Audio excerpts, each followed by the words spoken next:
Today I want to talk about consumer-centric analytics, which is one of my favorite topics, which makes me a little bit of a nerd, but it's what I've been doing for the last 10 years, and it's to me, it's really exciting. One of the trends that's coming up in I guess it started 2018, but it's moving forward, is actually the reliance on aggregate data. So I just want to show some cool things that businesses can utilize to grow their, let's say, digital products and services. Okay, now I'm going to switch slides if I can figure it out. Perfect. So my name is Ben. I lead the global partnerships at AppsFlyer. Before AppsFlyer, I spent 4 years at Facebook growing startups and consumer technologies and e-commerce. I worked with companies that were 10-person companies all the way till Amazon, which I worked with for the last year and a half at Facebook. They all have the exact same goals. They want to grow efficiently and they want to grow everywhere. That's really the goal, to maximize their profits. And I think analytics plays a really important part of the separation between business, marketing, and product, and it really joins them. So hopefully we can learn a few things today. I'm going to briefly touch on this topic of attribution just to let you understand where the data comes from. I'll introduce AppsFlyer only for 1 minute just to let you know the quality of data and the company that's representing the data. And then I'm going to focus the majority of time on international growth and consumer purchasing trends. So first of all, what is attribution? So it's essentially assigning credit where credit is due. If you're going to pay for ads, which most companies do, it's essentially the process of gathering the data and understanding who brought you your customers, so which networks. This is difficult because you work across multiple networks and you need a source of truth that's unbiased to do this reporting for you. The ideal consumer journey, which never happens, but ideally when we think about it, would be that a person or a business discovers your product or service. They consider it, they look at videos, they speak about it, they read about it, they install or they somehow get in touch with your business, and then they commit, they pay, they subscribe, they sign up, and then they use the product or service. It's particularly hard to do that on mobile. It's a massive industry. It's above $231 billion in spend every year. And there is a ton of, call it cross-functional silos involved. Whether it's social media or traditional media, TV, search, direct ads, email, whatever it is, it's very difficult to bring it all together and understand where you should invest. When you're talking about ads specifically, there are a ton of different media sources, and it's very likely that the same person has seen or engaged with an ad of your company across multiple platforms. So instead of it being this simple line where you see person sees ad and then converts along the way, it's more likely something like this, where you see the person having multiple touch points with your brand along the consideration and discovery phase. And it makes it very difficult for you as a business to understand, what's the best way to invest your marketing budget to get the maximum impact. So as simply as possible, attribution is answers. It answers questions that are crucial for your business to understand. And this is across product, business, operations, as well as marketing. But actually it allows you to understand how to efficiently manage your advertising budget to reach your growth goals. And that's exactly where we come in. So super quickly, this is a good view, a big overview of how the mobile framework looks. Advertisers need to integrate with, whether it's post-backs or direct communications, with tons of different partners. Here we're looking at companies that are in the advertising space. It could be marketing clouds and anything in between. And then the other side, they also have to pull reporting from these things. So if you're spending $1 on a platform, you also have to understand how your dollar worked for you and understand how to pull that reports back. What we do is we sit between the advertiser and the partner, and we deal with all the integrations, saving development costs and time, obviously, all the reporting as well. But the benefit to working with us aside from that is that we get more granular data from these platforms than would otherwise be given to advertisers. So we're able to cut the data and analyze data in a way that you wouldn't be able to, and then we can provide that to the customers. We're quite a large company. At this point, we're over 1,000 people. We were founded in 2011, and we have multiple offices across the world, including Moscow and Kiev. We've raised $300 million to date. And earlier this year, we opened our Series D, and we just had Salesforce Ventures also join the Series D. But the most important thing about our company is that we're completely unbiased. We have no interest in where you spend your marketing budgets. We just want to make sure that you're getting efficient choices being made through the accuracy of the data. So none of our backers have anything to do with ad networks or anyone that would have an interest in you spending money on ads. I'm not going to get into our products and services today. It's not really the point of this presentation, but we essentially allow advertisers to measure the impact of their ads and what happens inside their products, as well as protecting them from fraud, and we provide tools for engagement. We work across multiple segments, whether it's B2C or B2G, and we are the market leader in all key industries. And with that, consumer-centric analytics. I hope I did that fast enough for everyone. One of the major trends starting in 2019 that I've seen by working with clients, both at Facebook and at AppsFlyer, has been this focus on international growth. Because most of the participants here are based in EMEA, I thought it'd be interesting to check out how EMEA advertisers are split and what we can find in terms of opportunities.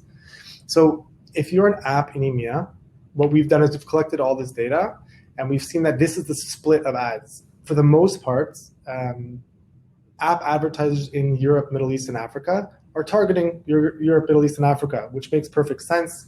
But you do start to see the graph open up to other parts of the world.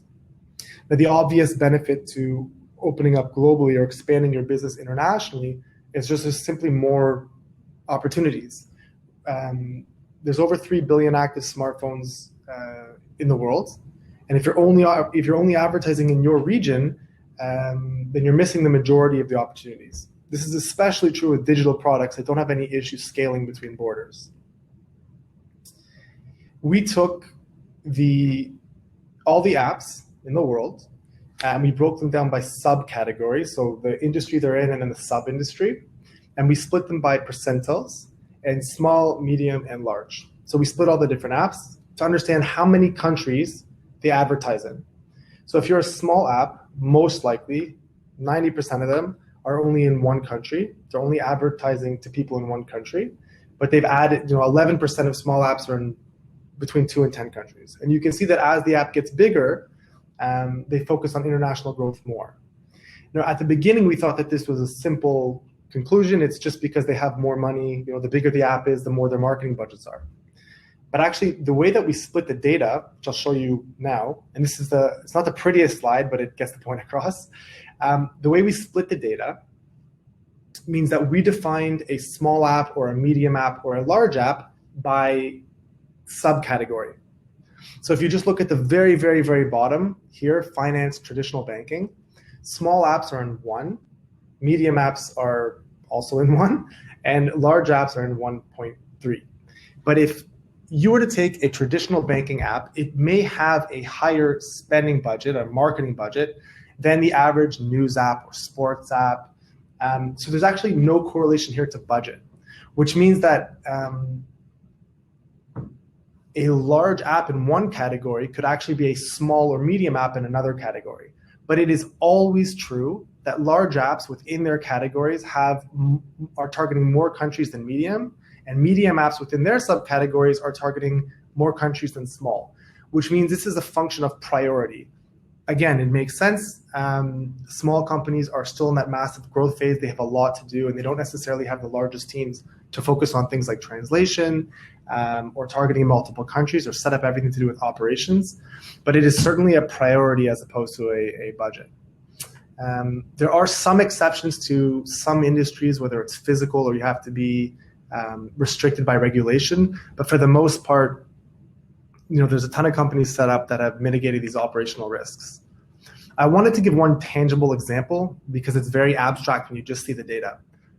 So I pulled health and fitness as a category, which is a really large category coming out of Central Eastern Europe.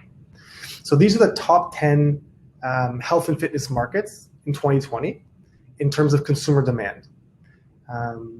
And you can see the year-over-year growth for these markets is about 14% when you cut the average of just these markets.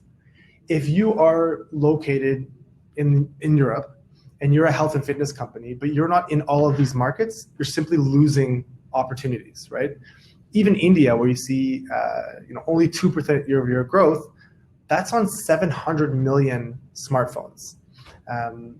So it's very low cost of acquisition there. There's unique opportunities within all of these markets. So it's just an example of how a health and fitness company that's based in Europe can expand globally quite simply.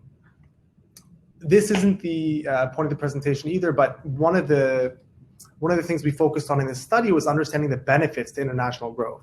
So the obvious first two were consumer acquisition and revenue. Okay, you get more customers and more revenue to the company. But there's also risk mitigation. So if you're focused on 2 or 3 companies and there's an economic downturn in that region, your business will be heavily impacted. But if you diversify your investment, like any other investment, if you diversify your ad spend investment, you can mitigate those risks and not feel it as much when there's a downturn. And also when there's an upturn, you'll benefit from that as well. Product feedback from a wider variety of users, also on age, gender, region, all that different product feedback will strengthen your product, and the ability to prevent your competitors from expanding market share in those countries is also a massive impact. So that's international growth, which has been one trend. And then, as always, everyone wants to know what consumer purchasing trends are for in-apps and sort of digital companies. So we thought we'd focus on that as well. Less than 2% of people that install apps are actually going to buy anything from them, and that includes subscriptions. So when you acquire a person into your app, you need to focus on the onboarding experience and really making sure that your targeting is relevant. For here, you can see specifically for EMEA-based companies, this is the percentage of people that will install and then purchase.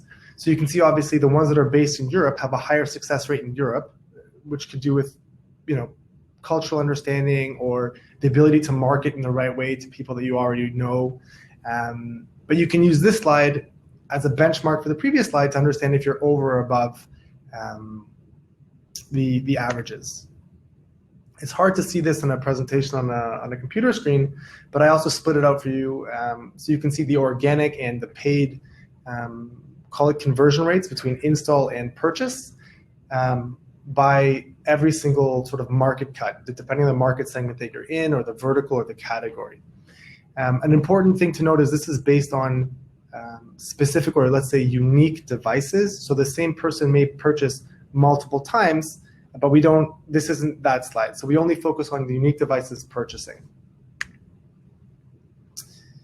And it is very true for the last couple of years in almost every single industry that iOS users spend more and they purchase at a higher frequency. So they're more likely to convert as customers in your app. They're also more likely to pay more. And as we now see, they're also likely to pay sooner. So 75% of the people that are going to pay in-app will do so in the first 24 hours. So that's a really good benchmark to understand how your ad campaigns are being used. You can actually measure the effectiveness by assuming that 75% of them have paid already, and the rest of the payments will only be about 25% of the people in your app. And then you can move on to retention efforts.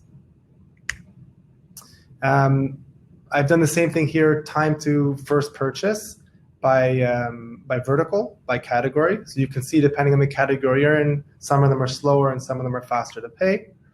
I don't have time to get into it now. I realize I'm a bit over time. But the more diverse your products are, the more diverse your acquisition strategy has to be. And I think deferred deep linking will be something that will increase the rate of payments and avoid churn moving into 2021.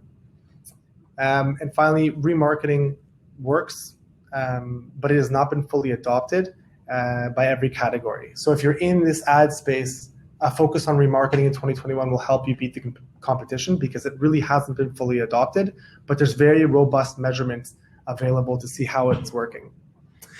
Just to end off quickly, AppsFlyer actually offers our platform for free. It's called Zero Plan. You can sign up for life. You can get all the tools that you need as a developer and a marketer for free. So you can feel free to do that. There's no code or anything. It's available to everyone. And we also do a lot of market consulting, which we give away for free. We analyze markets and publish the reports. So you have all the insights that I can present here for every single category in many different cuts to help you grow your business. And that's it. If you'd like to get in touch, please, here's our contact information. Feel free to reach out by email, LinkedIn, whatever you want. I love this topic. I'm always happy to grab a coffee over Zoom and discuss. Thank you.